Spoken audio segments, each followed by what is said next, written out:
Woo! Yeah! Good stuff! You know, sometimes people tell me that I'm too paranoid about the woke and that it's not as bad as I make it out to be. Then I just present them with what passes for children's entertainment and how Brie Larson has put together an international brainwashing machine. One of the weapons in the Soy Army's arsenal is Princess Mononoke, directed by Having Me Some Sake, a film that further proves anime is just the Japanese word for woke. Because right off the bat, it's narrated by a D.I. hire Keith David. In ancient times, the land lay covered in forests. Can you believe this guy recently got a Hollywood Walk of Fame star? What's Tinseltown coming to? The animated feature revolves around a demonic invasion that threatens the survival of humans, animals, and forest spirits if not contained. It quickly becomes an environmentalist tale of deforestation. Who needs trees anyway? What else do they do other than just stand around? The infestation is a representation of illegal immigration, because just like all the deviants crossing over the border, it immediately goes for the local women. And just like illegal immigrants from the Middle East, the demon claims vengeance for some imagined slight. This is what happens when you elect a communist, terrorist, second cousin of Osama bin Laden as mayor. Helicopter, helicopter.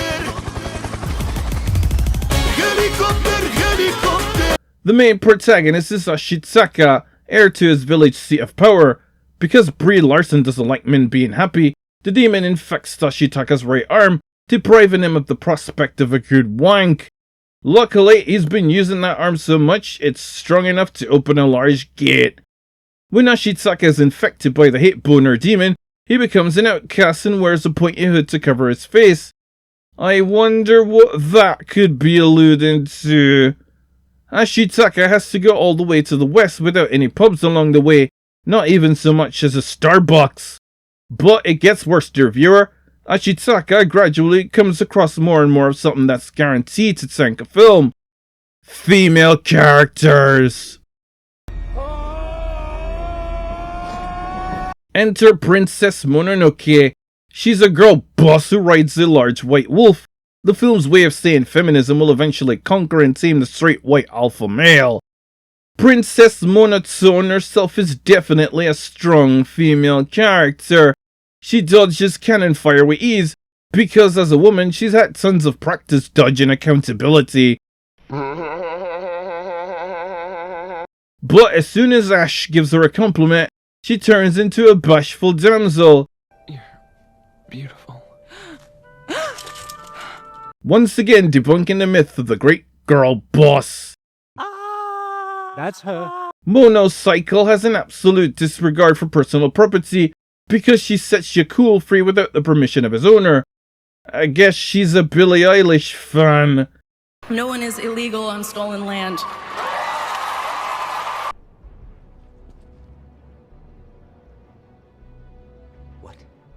There's also Lady Eboshi, who I'm supposed to believe is capable of running a town. As the 2024 elections have proven, no one wants a female in charge. Better luck next time, Kamala. And you can tell this is a work of fiction, because Eboshi does something no woman in the history of mankind has ever done. Apologize. I'm happy you're back, and I apologize. Uh-oh, my lady, you really shouldn't tell him things like that. If you're too nice to him, he'll walk all over you. Eboshi runs the entire town and...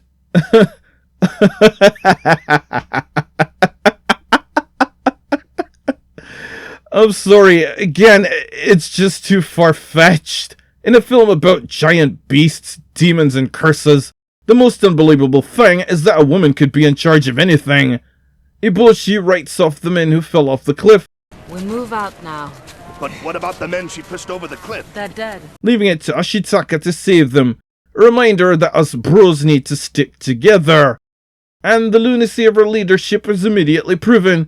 She wants a large assortment of rifles to wipe out the tree-hugging hippie forest gods, but she only wants to arm the women. Why exactly? Wouldn't it make sense to give the weapons to the far superior men? It's like Pete Hegseth said, women have no business in battle. You don't like women in combat? No. And this is proven because Eboshi can't fight the pigs without the help of a male character voiced by Billy Bob Thornton. Because the oh so indestructible girl boss That's her. plays the victim card as soon as things get serious.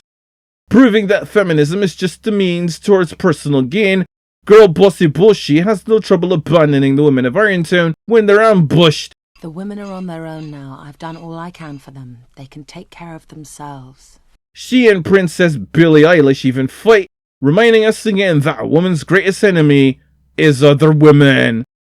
Ashitaka has to break it up and give both girl bosses some good old-fashioned masculinity. Toki shows up and mouths off to all the men.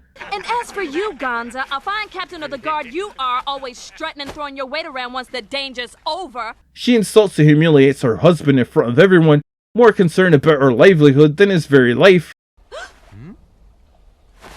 That's just great. How are you ever gonna drive the ox now all banged up and mangled? Thanks, stranger. My husband's an idiot. Even if you were a woman, you'd still be an idiot. She also flirts with a much younger man and tries to get entangled with him. Say, why don't you take the mask off? I bet you're really handsome. So, of course, she's voiced by Jada Pinkett Smith. But my little flower. You scared me half to death! Don't you little flower me! I wish the wolves had eaten you! Then maybe I could have found a real husband! Boy, that escalated quickly. The rest of the women aren't much better. Not a trad wife amongst them. You know they had to fight off wolves to get this rice through. The men in Irontown are all hard-working tradesmen who aren't afraid to get their hands dirty. But then the movie turns around and blames their entrepreneurial efforts for causing the demon infestation. Even the Emperor isn't safe from ridicule. He believes that decapitating the forest god will grant him immortality. So he's willing to jeopardize everyone's survival just for some head. Go get the head. It'll suck the life out of you! Because Brie Larson loves to blame men for everything. Remember, you can't trust men. Even though it's a woman who ruins everything by shooting the forest god. You will die! Too bad you will die. The forest is littered with little white creatures whose head make cracking sounds. Crackers, if you will. These little crackers are white because modern Hollywood desires to turn us all into ghosts by planning the white demographic's extinction. All in service of the agenda. Further proof of this is when the forest gods show up. It's covered in what looks like ritual tattoos, an obvious homage to indigenous tribes, and all the crackers shake in fear, ranked with white guilt for alleged slights against these so-called Native Americans. The forest god itself has a human face, the film's way of saying that animals deserve the same rights as us humans. The secondary antagonists are the Boer clan. This too is a condemnation of established authority, because what do the woke folk call the police? Pegs. And if you don't believe me, when the war starts, the Boers get dressed in black and white.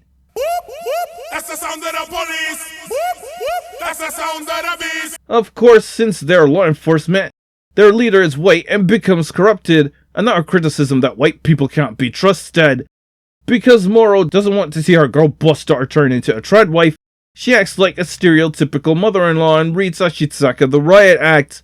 The Great Forest Spirit wants to get the third act going, so he says F yeah, and game overs the remaining two gods. The forest gods cosplay as a famous horseman and goes crazy looking for some head. Kind of like when you're dating a feminist who just won't put out. So he does the obvious and heads for the town full of women. They've always got their boobs out, so they're just asking for it. Forest god gets his head and rewards the humans with a golden shower. The forest is saved and everyone sings Kumbaya. It's a happy ending for everyone. Except the pigs. And after everything Ash did, Princess Mononoke still refuses to put out and sods off to go buy a Prius or something. Last call before I close up for the night. In the end, Princess Mononoke is a preachy environment and agenda-driven vehicle that was probably written by people who watched too much Captain Planet as kids. And I've already proven that's a terrible thing to expose your brains to. You know what? I'm just gonna expose myself to some quality entertainment and rewatch Predator. Ah, Predator. You're like oxygen to my lungs. Alright, story's over. Get out.